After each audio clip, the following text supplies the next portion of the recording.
Mas sem o Estado, quem vai fazer a minha cervejinha? Este é o Visão Libertária, sua fonte descentralizada de informações. Este artigo foi sugerido e escrito por Augustus Nicodemos Ancap, revisado por Paulo Almeida e narrado por mim, Rafael Dufra. Uma das primeiras coisas que alguém pergunta quando está começando a estudar sobre libertarianismo e percebe que o Estado é uma gangue como qualquer outra é: mas sem o Estado, quem vai construir as estradas? Ao invés da própria pessoa pensar só um pouquinho e perceber que, hoje em dia, já não é o Estado que constrói estradas, mas empresas contratadas para esse serviço, ela prefere passar um tempo no negacionismo, pois é mais fácil permanecer no senso comum, confiando na necessidade e no favor dos políticos. Incrivelmente, a maioria das pessoas que rejeita as ideias da liberdade tem perguntas tão bobas quanto essa, não percebendo que o livre mercado encontra sempre um jeito. Onde tem demanda, tem gente trabalhando duro para pensar numa forma de supri-la. Acredite se quiser, na União Soviética, até mesmo as padarias foram estatizadas. Não é difícil de imaginar que depois de um certo tempo, aquelas pessoas que viviam lá começaram a pensar: mas sem o Estado, quem vai produzir os nossos pãezinhos? Partindo desse ponto, como a gente vê na prática, não é o Estado que produz nada. Por isso, sem o Estado, todos os serviços com demanda real pela sociedade que já existem continuarão existindo. A diferença é que eles serão ofertados a valores muito mais baixos, com maior concorrência e inovação. E nos últimos dias nós temos um exemplo interessante, que é o do grupo Heineken, a marca de cerveja preferida de muita gente. Durante esse período que estamos vivendo, os governos se empenharam duro para destruir a economia e manter a população sob seu controle, confiando que eles, os próprios que geraram essa crise, salvariam a sociedade com soluções mágicas à base de canetada. Muitas empresas fecharam suas portas, mas o capitalismo sempre encontra um jeito mesmo em meio a essa situação nunca antes vista e que ninguém estava minimamente precavido. Para o desespero dos governos, muitas empresas simplesmente se adaptaram, e esse foi justamente o caso da Heineken. O CEO da empresa, Maurício Gamellaro, anunciou que a empresa conseguiu se adaptar perfeitamente ao modelo de home office. A Heineken vai criar mais salas de reuniões, de videochamadas individuais e espaços de convivência e troca de ideias.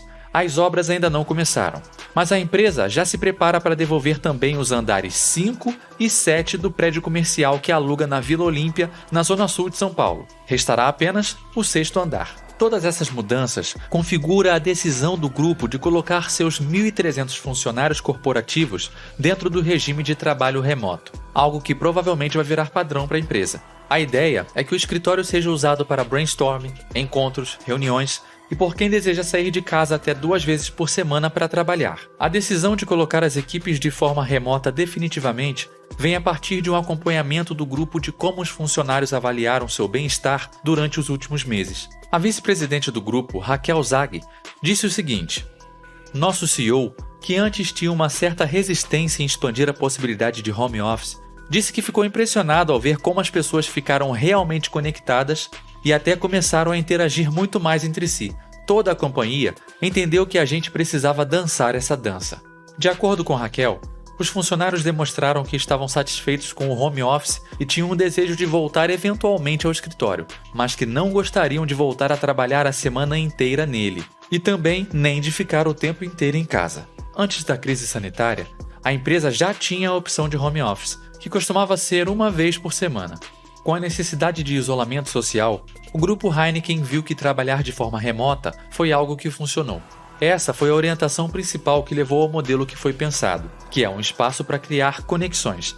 A decisão também levou em conta que era necessário dar alguma clareza aos funcionários e que o grupo gostaria de manter o espaço físico. Começou então a ser pensado qual vai ser o propósito desse novo espaço físico. A ideia de acabar com as salas do presidente e dos vices é justamente diminuir as barreiras de acesso entre eles e as equipes nos momentos em que eles estiverem lá.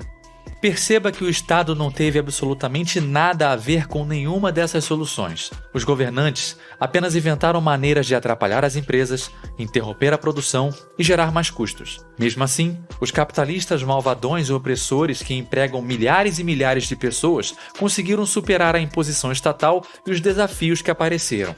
Alguns pontos da cultura da Heineken ajudaram no processo da migração para dentro do modelo distribuído, segundo a vice-presidente.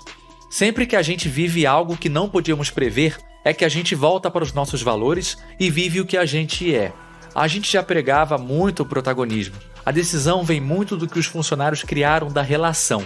A autonomia dos funcionários é um fator facilitador, mas eu acho que o mais importante é a capacidade de lidar com o povo, explica Raquel, que destaca, porém, que o momento é de aprendizado e investimento. O que a gente está desenhando agora não vai ser 100% aderente ao que a gente está acompanhando na realidade. A partir do momento que as pessoas começarem a ir para o escritório, a gente vai ter de adaptar. E tudo bem, se a gente estiver aberto a ouvir e a mudar, vai ser menos dolorido para todo mundo, diz Raquel. É óbvio que, mesmo diante dos fatos, os nossos amiguinhos socialistas e defensores dos direitos dos trabalhadores vão ainda fazer suas muitas objeções cheias de ciência e muita ciência. Eles dirão coisas como: mas quem disse que essas empresas capitalistas malvadonas querem o bem das pessoas? Elas só querem dinheiro e não se importam com os funcionários. No fim, é o funcionário que sofre. Que tal continuarmos vendo o que toda a política em torno do que estamos vivendo agora gerou? E melhor ainda, que tal continuarmos vendo como a empresa malvadona Heineken contornou todos esses problemas? Pois é, amiguinhos. Não o home office, mas sim todo o caos gerado pelos políticos nos últimos meses. Foi a crise econômica mundial, causada pelos governos, que gerou tanto desespero na população. Para lidar com possíveis aspectos da dificuldade emocional, a Heineken, a malvadona, tem reforçado as políticas de atenção à saúde mental do funcionário. Durante esse período complicado, ansiedade e depressão viraram palavras muito mais presentes no vocabulário das pessoas, devido ao isolamento social.